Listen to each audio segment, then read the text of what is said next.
ऐसा था जिसने मेरी बुनियाद हिला दी। Does God exist? मुझे लगा कि इस मुल्क में जहां धर्म और आस्था पर इतनी बहस होती है, वहां क्यों ना एक संजीदा चर्चा की जाए।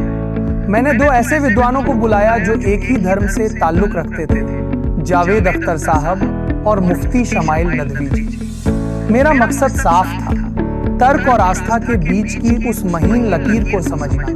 लेकिन मुझे क्या पता था कि भगवान की मौजूदगी पर बहस करना मुझे लल्लन टॉप की मौजूदगी से ही दूर कर देगा। शो तो हिट रहा, लोगों ने चर्चा भी की, लेकिन इसकी गूंज इंडिया टुडे के गलियारों में कुछ अलग तरह से सुनाई दी। मुझे महसूस होने लगा कि संस्थान के शीर्ष नेतृत्व मैनेजमेंट को यह चर्चा रास नहीं आई। उस चर्चा के बाद जब सन्नाटा पसरा तो मैंने खुद को भी कटघरे में खड़ा किया। मुझे लगा कि शायद ये मेरी गलती हो सकती है, क्योंकि उस बहस के अखाड़े में मुझे दूसरे पक्ष को भी पूरी मजबूती से रखना चाहिए था। लेकिन साथियों, एहसास और समय की पटरी अक्सर मेल नहीं खाती। जब तक समझ आता कि संतुलन कहाँ बिगड़ा है, तब तक बहुत देर हो चुकी थी। कमान से तीर निकल चुका था और रिश्तों की डोर में गांठ पड़ चुकी थी। संवाद के दरवाजे धीरे धीरे बंद होने लगे। वो नजरें जो कभी सराहना से भरी होती थी, उनमें एक अजीब सी खामोशी और दूरी आ गई। मेरे लिए पत्रकारिता सिर्फ एक नौकरी नहीं है, ये एक रिश्ता है। और मेरा मानना है कि आप जिस घर में रह रहे हैं, अगर उस घर के बड़े ही आपसे बात करना बंद कर दें, अगर वही आपको नापसंद करने लगे, तो फिर वहां बने रहने का कोई मतलब नहीं रह जाएगा। स्वाभिमान और संस्थान के प्रति वफादारी के बीच जब संघर्ष हुआ, तो मैंने अपने स्वाभिमान को चुना। मैंने तय किया कि अब फिर से कुछ पढ़ा जाए, कुछ नया लिखा जाए और फिर से अपनों के बीच उतरा जाए। मैंने सोचा कि चलो फिर से विद्यार्थी बना जाए, फिर से जमीन पर उतरा जाए, फिर से उन आंखों में झांका जाए जिन्हें अक्सर मुख्यधारा की मीडिया अनदेखा कर देती है। मुझे लगा कि अब वक्त है एक नया मुकाम बनाने का, एक नई लकीर खींचने का। साथियों, आज मैं अकेला खड़ा हूँ।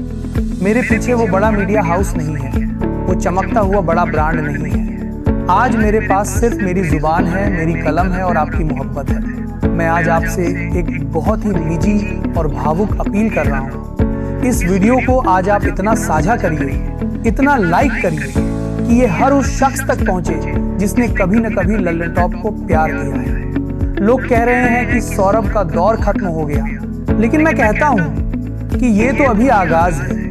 आपका एक लाइक, आपका एक सब्सक्राइब आज मेरे लिए किसी बड़ी कंपनी के फंड से 1000 गुना ज्यादा कीमती है।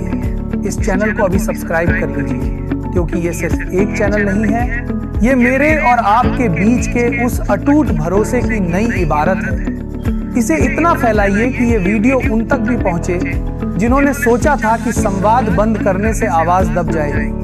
उन्हें पता चलना चाहिए कि नेटवर्क कंपनी से नहीं, लोगों के दिल से बनता है। साथियों, आज सिर्फ मैं नहीं बोलूंगा, आज मैं चाहता हूं कि आप भी बोलें। नीचे कमेंट बॉक्स सिर्फ एक जगह नहीं है, वो मेरे लिए आपका खत है। आप वहां लिखिए कि पिछले 10 सालों में हमारा कौन सा किस्सा और कौन सी रिपोर्ट आपके दिल के सबसे करीब रही। आपके शब्द ही मेरा हौसला बनेंगे। तो लिखिए अपनी यादें, अपनी शिकायतें और अपना प्यार।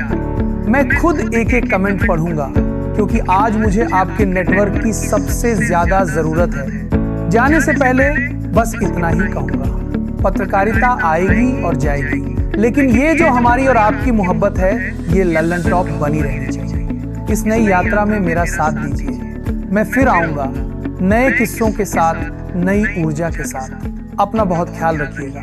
पढ़ते रहिए, देखते रहिए, क्योंकि जानना बहुत जरूरी है। नमस्ते, शुक्रिया,